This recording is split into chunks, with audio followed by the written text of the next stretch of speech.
Panata ng Bulakenyong mamamahayag.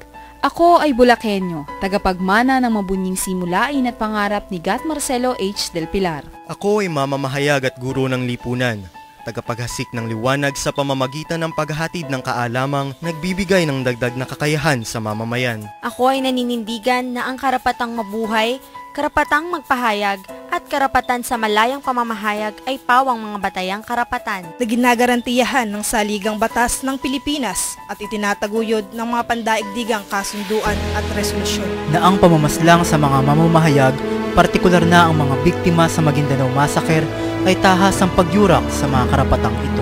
Na ang walang habas na pamamaslang at kawalan na paparusahan sa mga kasong katulad ay kaakibat ng usapin ng warlordism, private armies, korupsyon, kawalan ng transparency sa pamamahala at iba pang suliranin.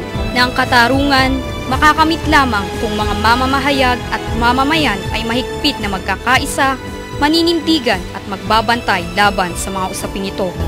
Ako ay nangangakong gagawin lahat ng makakaya para makamit ang katarungan.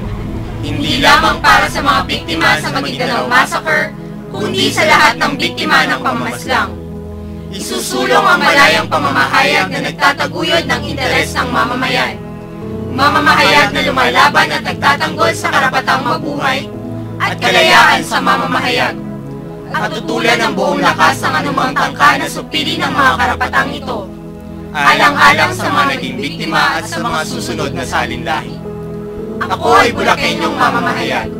Karangalan ko na mapagbilang sa mga inapo sa simulain at pangarap ni Gat Marcelo H. Del Pilar.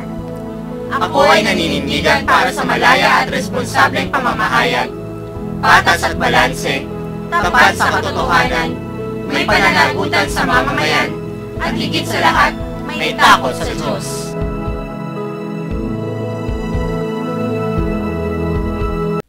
Panata ng Bulakenyong mamamahayag.